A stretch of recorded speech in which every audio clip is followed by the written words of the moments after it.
Rocking and rolling. All right. I probably should have had water or something like that.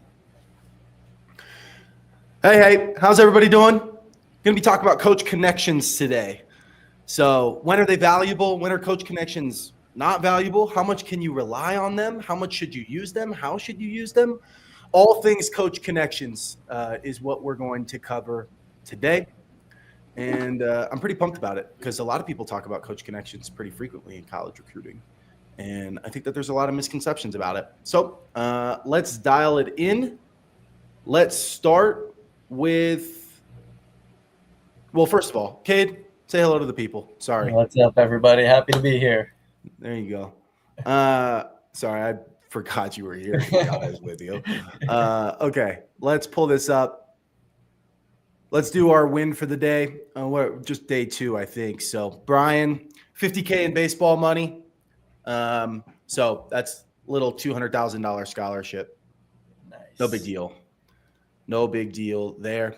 Love to see it. Okay. So let's rock and roll. Coach connections. Now, there's a few things that we got to talk about. The first thing is the college recruiting trends report. So we analyzed over 8,000 athletes, figured out how they were getting recruited, and only 4.5% of families said that coach connections were their primary method of getting on college coaches' radars. So 4.5%. Here's the trends report, by the way, for anybody that wants to go download that, which means that that's an incredibly small percentage. To give you an idea, I think like 39% of people said email, 21% of people said showcases and camps. And so, I mean, even recruiting services was higher than coach connections. Recruiting services was like 5.9 or something. And this is only 4.5. And so very few families nowadays are actually getting recruited based on coach connections. And that might surprise a lot of people because if you were in the recruiting process like 20 years ago or 30 years ago, coach connections were a really big deal. Like, Cade, I don't even know if you were born yet. Yeah, probably not. Yeah, you probably weren't even born yet. But coach connections were a really big deal. And the reason that they were such a big deal is because 30 years ago, you didn't have that many travel or club teams. So there used to just be like one team per region, or if it was a small state, there would only be like a team or two. And so there just weren't that many of them.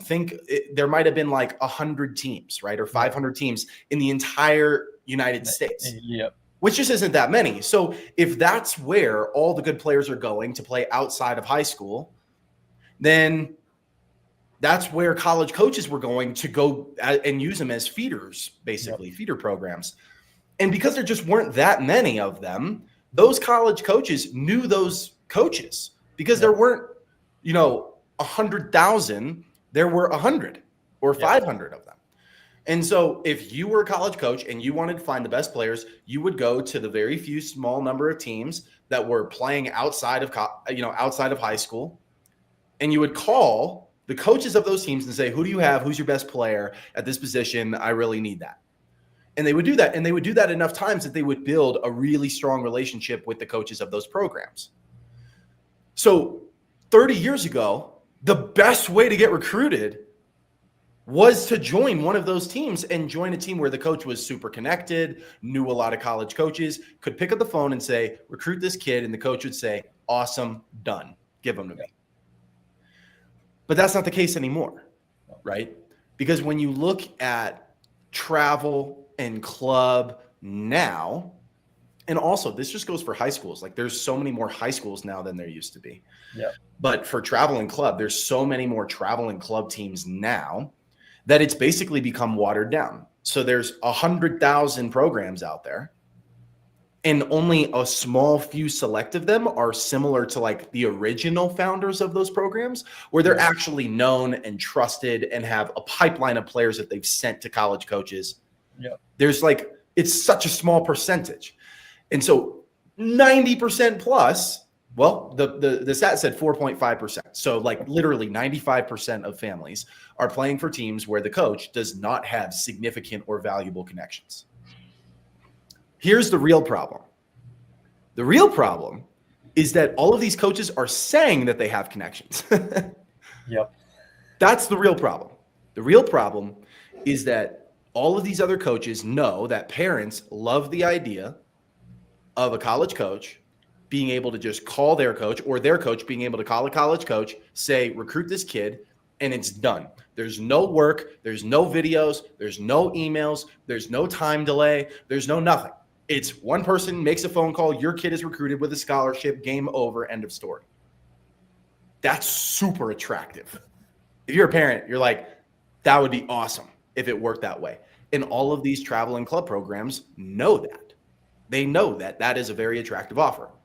So what's their pitch to you? Hey, I have connections with college coaches. I will connect you with schools. I will make phone calls on your behalf. I will intro you to college coaches. I will do all of those things. But again, a very small percentage of coaches can actually do that. And so the whole travel club landscape is completely different now than it was 30 years ago. And people are still using advice from 30 years ago thinking it'll work in today's recruiting world. Part of that is because it's just very attractive. You just always hope that one person can make one call and it'll get you the results you want. It's just, that is a pipe dream for like most people. Unless you're playing for like a top 10 team in the country, your kid is a top 1% player, sure. But for the majority of families, it's just not going to work like that. So most coaches, there's way more teams, right? And there's less trusted coaches, and there's very few coaches who actually have that clout like the old timers did 30 years ago, right?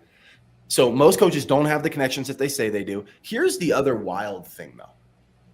Even if a coach has the connections that they say they do, they often don't have enough time to exercise those connections for every player on their team, in their organization.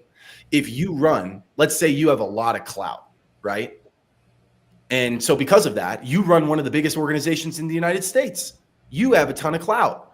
That means you will run a big organization, which means you have hundreds or thousands of athletes in your organization. You think the one guy who's trusted and actually has clout is going to make phone calls for every single player in that organization? No. And even if they did, they're going to make 10 calls? Probably not.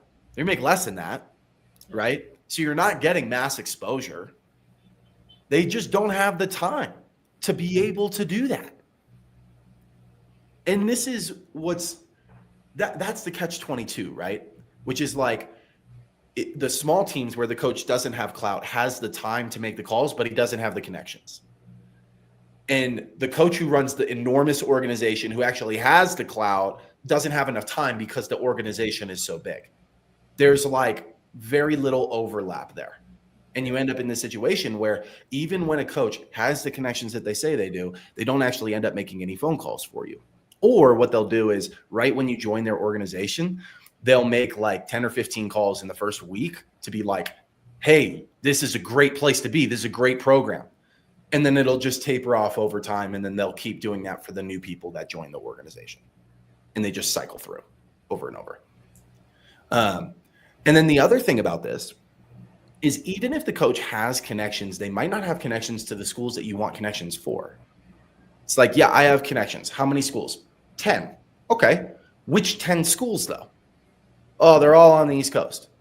Oh, but you don't want to go to school on the East Coast. Okay. Then you're kind of screwed. It's like, that's it. There's nothing else. There's nothing else you can do there. That's it. And so we see this over and over again, this desire to follow coaches to the end of the earth, thinking that they have these backdoor secret connections that they almost never have. To be clear, there are coaches who do. There are coaches who have legitimate connections, can make one phone call and get a kid recruited. That exists. It's just such a small percentage now that the odds that somebody is on a team like that and it has a coach like that are insanely low. Kate, do you have anything to add on anything that I've touched on so far?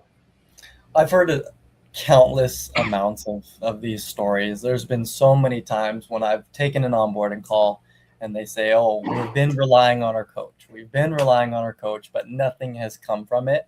Even if they have taken phone calls for them, they've sent messages, they've received phone calls, but there's one specific one that I'm thinking of right off the top. You mentioned even if a coach does have a lot of connections, well, we have a family who they're a trainer now, but they have won championships at multiple levels. They've coached in the big leagues. They've won championships in college. So big time college coach here. And we had one family who was very reliant of this one coach. And they said many times that they had been making phone calls and sending text messages, but then they had to come in because they were scrambling because they're way late. They're behind everything. And this is a really talented kid. So it's almost just the over reliance of these coaches, even if they have credibility.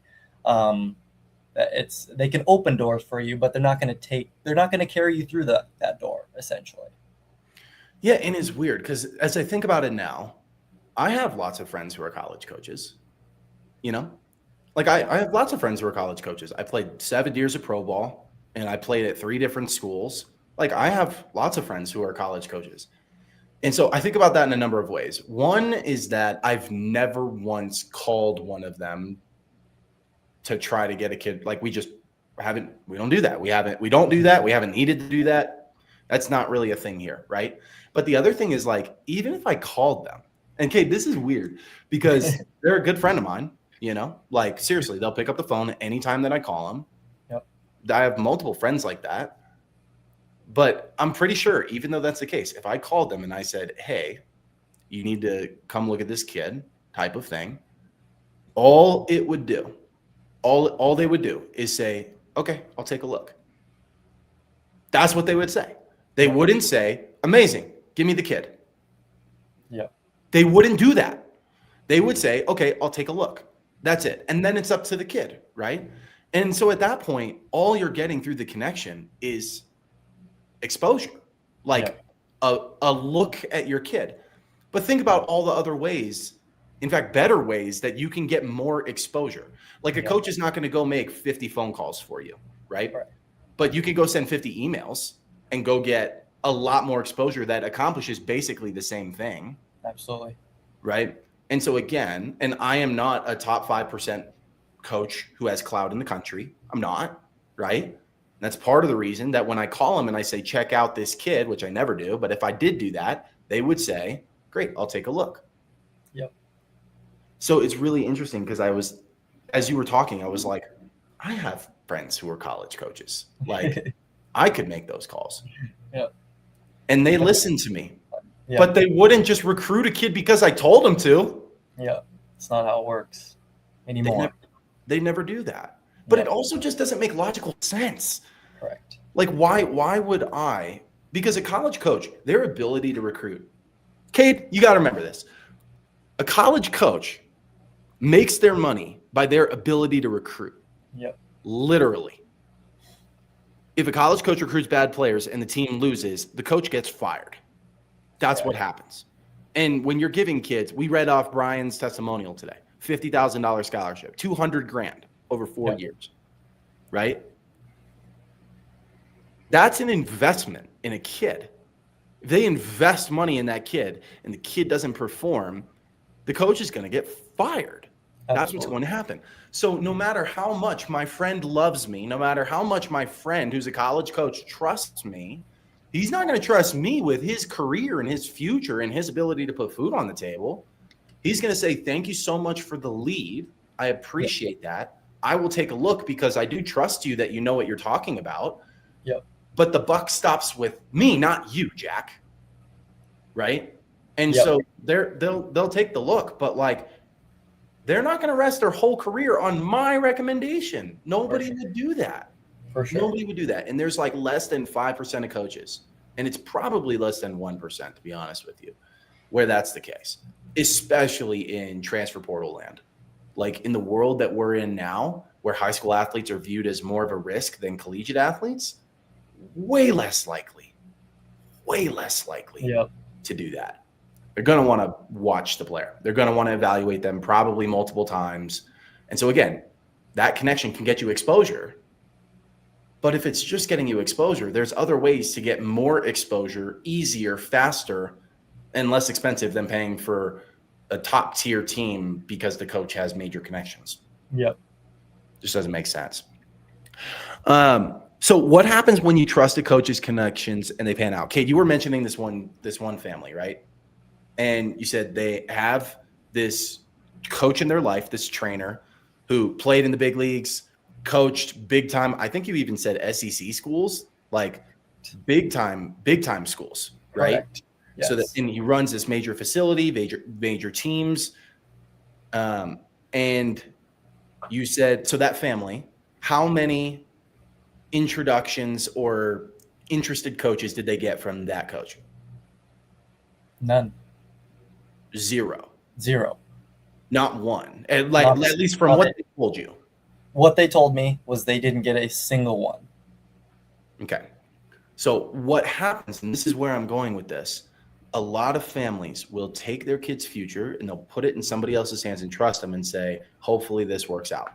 And so the coach is working on their behalf in the background, behind the scenes, and they're waiting until senior year rolls around.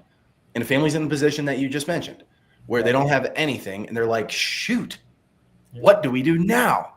And they're like, man, we got to take the process into our own hands. That's what we have to do. We have to take the process into our own hands. And that's the right line of thinking. It should have just happened earlier. And I want to make sure that this is really clear. I don't have anything against coach connections. In fact, if your coach has connections and makes those connections for you, that's incredible. Like if our families, I'm not opposed to this, our families in D1 scholarship, if they have friends or coaches who have connections, we don't say, oh, don't do that. We'll take care of this. You know, we're like, no, bring them in. Use those connections. Get that interest. The biggest thing that I'm saying, though, is don't rely solely on that. Correct. Don't just take your process, put it into somebody else's hands and be like, hopefully it works. Jesus, take the wheel. Like, not the move. Coach connections are incredible. They can be very, very, very valuable in conjunction with you doing other work behind the scenes yourself. Right. And actually, Kate, yesterday we were talking about the college recruiting trends report, right? And we said that families who have multiple platforms of exposure, they're getting exposure in different places, get 59% more interest, right? Yep. Coach Connections is one of those ways of getting more interest. Exactly. It's like you should be sending emails, you should be sending DMs, you should be posting content, you should be going to showcases and camps.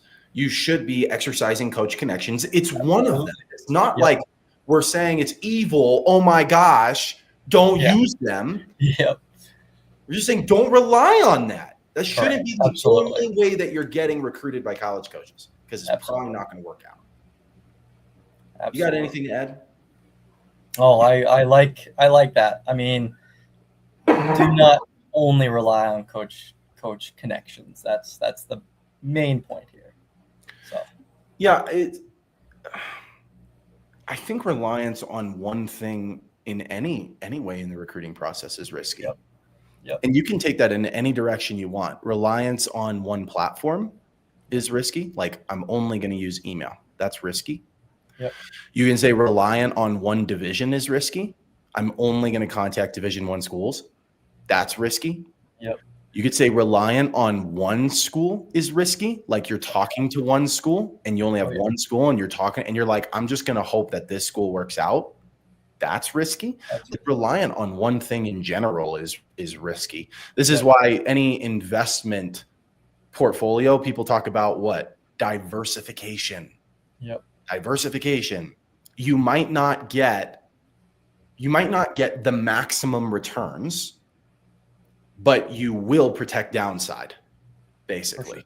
right? Yep. And if your kid is talented enough, you don't even need to push that limit. Like they're going to get awesome offers as long as you diversify. That's it. Yep. When are coach connections valuable and how should you use them in college recruiting? When are coach connections valuable and how should you use them in college recruiting? So, a couple things. The first thing I'll say is coach connections are very valuable once you've already established a relationship with a coach, a college coach. So, Kate, put it this way. I can either use, let's say I'm a player and I have a coach who has all these connections. I can either use them by saying, hey, I want to get on coach's radars. Can you make some calls and get me on coach's radars? And that's one way. And if they actually do that, let's say they have connections, they actually do that, then what do I get out of that? Exposure. Mm-hmm. That's what I get. I get a look from the college coach. Yep. That's what I get. But I can generate that on my own. Yeah. You know what I mean? Like I can go send emails, post content. I can do all those things myself and I can go generate that exposure. But you know what becomes really valuable is once I'm already talking to the school and then I tell my coach, hey, can you call this school that I've been talking to for 5 months? Yep. And just see where they're at because they've kind of been stringing me along. They've kind of been stalling. Now, one, the coach is a lot more likely to do that because you've already established a connection with them. And they're going to be able to go get information that you probably wouldn't be able to go get on your own.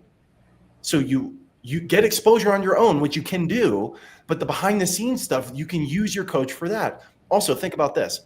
Your coach might not go make 50 calls for you, like probably not going to happen, but they'll pick up the phone every single time a college coach calls them. Yep. So if I start talking to a college coach and the coach wants a recommendation and that coach calls my coach is going to pick up the phone 100% of the time. So it's all about when and where you actually use coach connections in the process. Yep. It's not even necessarily that you're not using them. No, please use them. They're an incredible tool, but you got to use them in the right order. Like remember algebra in school and it was like order of operations and you have to do it in the right order, right? Yeah. It's the same thing here. It's the same thing. Yep. If you just flip the order in which you do stuff, it completely changes your results. Showcases and camps is the same way, right? You can use showcases and camps for exposure, which is not going to be as valuable. Or you can generate conversations with coaches some other way and then go to events for the schools that you're talking to. And now, because you changed the order, now it actually works. Yep. I like that reference a lot. And it's a lot more efficient. So the order of operations, the order in which you do stuff matters. It matters. Hey, Cade, how about sending DMs to college coaches on Twitter? Is there anything else you should do on Twitter before you DM coaches that matters?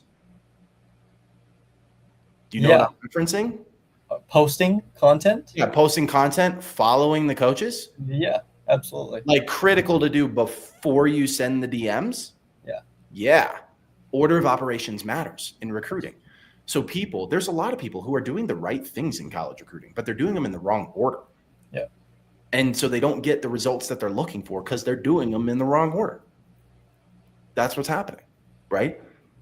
So the best time to use college coach connections is typically actually about 80% of the way through the process. So in the beginning, you're at 0%, 100% is a scholarship. So you're at 0%. You send a DM to a college coach. They respond. You're 20% of the way through the process. Not 80% like most people would think. 20% of the way through. Then you start sending follow-ups, building relationships. You go from 20 to 40. You have a phone call with them. You go from 40 to 50. They come watch you play at an event. You're at like 50 to 70. You have another phone call with them. They're like 70 to 80%. So you're 20% away from being the one to get that scholarship. And then what happens at 80%? We see this all the time. The process stalls. Yep. It hits a quiet period right before the very end. And this happens all the time, mostly because coaches are looking at other players. They're finalizing their decisions. They're looking at how much scholarship money they have.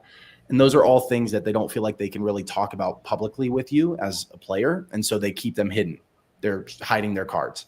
So you're 80% of the way through, and then the coach stops responding. They kind of ghost you, and you're like, ugh, what's going on behind the scenes?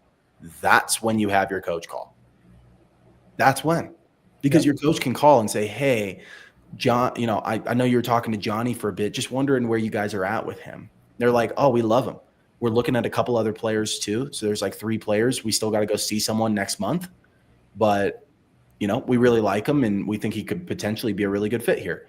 So then the coach can come back to Johnny and say, hey, Johnny, they're going to go see somebody else. You're in contention still, but they're going to go see somebody else next month. So for the rest of that month, when the coach ghosts them and Johnny is like, why is this happening? Oh my gosh, are they done? Are they not interested anymore? Now the coach says, no, they're still interested, but it's just going to be you're not going to hear from them until next month after they go see somebody else. And Johnny can go, oh, okay, that makes sense.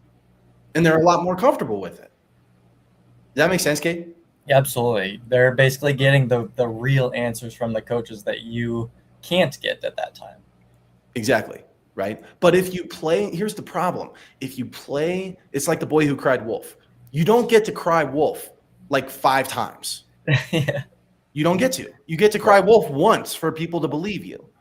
So if you use your coach connection card right away, you might be able to play it one other time in the process. Yeah. But if you play it a 3rd, a 4th, a 5th time, the college coach is going to be like, God, I'm tired of dealing with this guy. Like, why is he calling me? It's annoying. Yep. So you want to be really strategic about how you use that coach connection. Yep. You want to use it at the right time. It's your ace. It's in your back pocket. Ideally, you go through the whole recruiting process and you never have to play that card. But if you're going to play the card, play it at the right time. Yep. And so usually, of course, there's always exceptions, but about 80% of the way through the process is the time to play that card, because that's when it's meaningful enough that you're not wasting the card. And it's a time when you're going to be able to get information that you wouldn't have been able to get otherwise. Yep, for sure. And then finally, alternatives to coach connections. So we say maybe coach connections are not the best way to get on college coaches' radars. Maybe there's other ways that are better. Cade, what are some of the other ways that you can get on college coaches' radars that don't include coach connections? Personal outreach, email, social media, going to events. There are a bunch of different ways. Absolutely. Yeah. Posting content is one. Even following coaches is one, right? There's a lot of different ways that you can generate that exposure. Yeah. And again, 59% more interest if you do multiple. If you're in multiple places, that's it. Yep. And so the idea is generate interest first using alternative methods, usually digital methods, and then you can do all of the other things that are not as easy. Coach connections become a lot easier when you already have interest. Showcases and camps become a lot easier when you already have interest. Those are things that just become so much easier if you handle the work of generating interest on your own. The problem is that most people don't do that. The problem is this. Most people, there's 4 main ways that people get on coaches' radars. You have outreach to coaches, so emails, DMs. You have posting content to social media. You have showcases and camps, and you have connections, right? So people will do this. They'll send 20 to 30 emails to college coaches thinking that's enough, which it's not. Then they'll post content on social media. They'll post once a month and think it's enough. It's not. And then they'll go to a bajillion camps and they'll put a ton of emphasis on coach connections. They do it backwards. Yeah. Where they should pour a ton of time into outreach and content, drive a lot of hype, a lot of traffic, a lot of conversation, and then you can use coach connections, you can use showcases and camps, and it makes those things so much more effective. Yeah. It's just order of operations. That's Absolutely. it. When we first started today, I didn't think I was going to be talking about order of operations. But now that I'm thinking about it, actually that works, because that's exactly what it is. And actually, order of operations comes into play throughout the whole recruiting process. Here's another one, Puga. right? So a way to have transparent communication with a college coach. A lot of times you want to ask a coach a very direct question, but you're worried about how to do that respectfully. You're like, how do I not annoy them with this question? How do I not piss them off? But I still want to ask my very direct question. How do you do that? PUGA. It's our acronym for asking very difficult questions. The thing is, you have to do PUGA in order. PUGA. Praise the coach. Show that you understand and respect their position, give them something valuable or important, and then ask your question.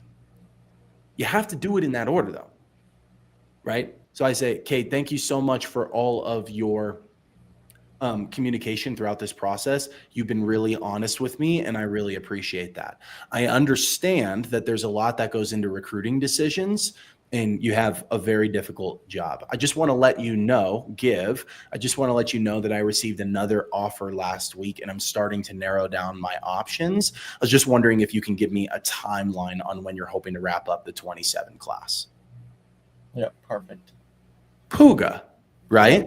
The problem is, what if, Cade, I sent a message that looked like this? Hey, coach, are you planning on giving me an offer this week? Thank you so much for all your communication so far in the recruiting process. No, you've lost it. You've lost it. Yep. They're not even going to listen, right? You have to do it in that order. There's so many things in recruiting that are all based on the order of operations and doing things in the right order. Like I said, there's a lot of families who are doing the right things, but they're doing them in the wrong order. Kind of wild. Yeah, absolutely. Come on. You have anything to add?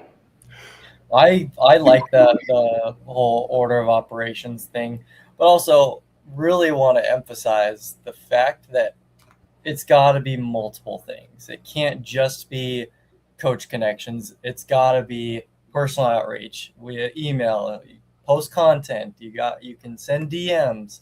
There's so many ways to get that first impression, get that relationship really started, and then, like you said, pull out that ace card when things have kind of stalled out, about 80% of the way through, and then that's when things really get pushed into gear. So yeah, agreed.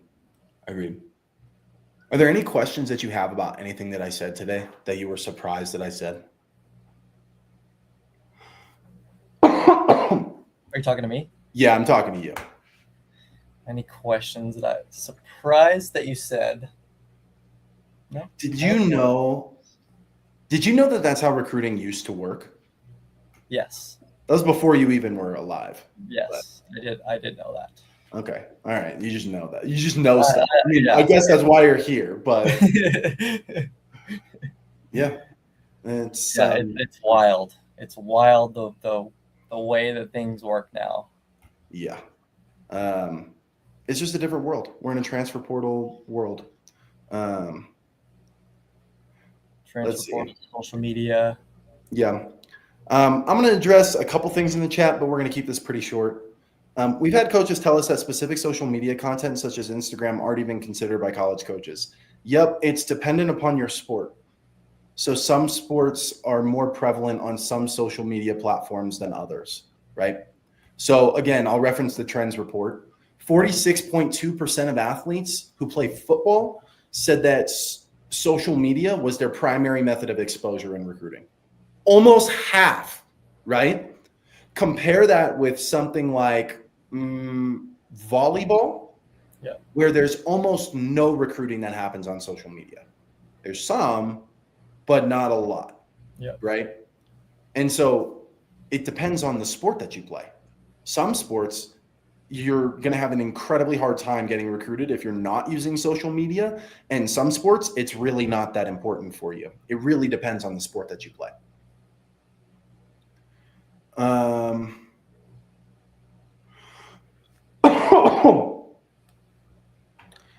And yeah, no other questions. Kate, you got any last words before we hop off here today? I want to add one thing to that. The social media piece. Sometimes social media can be hard. It is important to follow or request to follow these coaches beforehand, just because a lot of these platforms have made it so you can be like completely private. I know I've seen a lot of these coaches, and even my own personal Instagram, you have to be following me and I have to be following you for somebody to message me, essentially. So sometimes that can be tricky, but that also means if you do have that in, there's probably not a lot of other people that do have that in as well. So that can be tricky, but you can also use that to as an advantage. Is another reason content is really important. Yeah. Because if you can't one-on-one direct outreach to them because of the privacy settings that they have, then content is a great way to get in front of college coaches. Like, period. Full stop. But again, that's why you do all these things. Do all of them. Yep. Follow coaches, post content, send messages, do it on multiple platforms, go to events, have coach connections, all of them. You do all of them. But yeah, it is, especially like I think about Twitter. Like we send a campaign or something like that, we'll get like 50% of the schools or coaches will just like not even get a message just because they have their DMs closed, right? Yep. But here's the crazy thing, right? So let's say you contact 100 schools and 50% of them you can't even contact. You still hit 50 schools that you got exposure to. Yep. Right? Exactly. If you go to an event with 30 schools, you're not getting that much exposure. If your coach is making calls for you, you're not getting that much exposure. Yep. It's just not happening.